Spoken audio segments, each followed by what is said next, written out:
Okay, right here we have the ventilation chute put in place and foam sealed, piece of foam board to keep insulation from going out into the soffit, and this will allow air to channel up into the attic to properly ventilate the attic.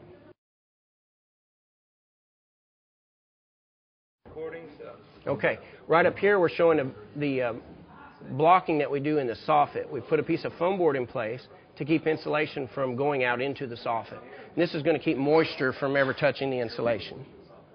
Todd, I noticed that George was nailing a blue board up there in the attic. Could you explain to us what that is? Yes, that is put in place to keep the insulation from rolling off of the top of this trade ceiling. A lot of times if that's not in place, the insulation will tend to slough off there, and later you'll find that in the thermal imager. I'm looking at 3 different rafters with 3 different, I'm seeing 3 different things going on here. Can you kind of explain to us what they are? Yes. Over here on this side, the contractor has put tar paper in place to try and hold the insulation from falling into the soffit. The problem is, as you can see down in here, the wind tends to blow this inwards, and all of a sudden now we've got insulation creeping away from the outside wall. Whereas in the second cavity, where we have a ventilation chute or a baffle, that is going to allow the air to channel out behind the insulation without affecting it. This is a permanent solution to the situation.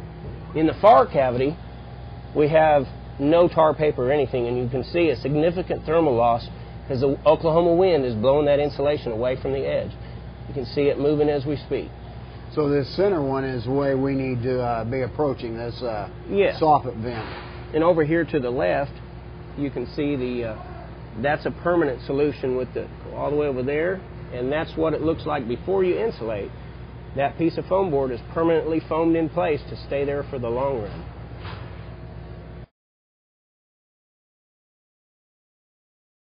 The key here is it to be non-combustible. This keeps the combustible materials away from this fireplace flue at a later date when we insulate.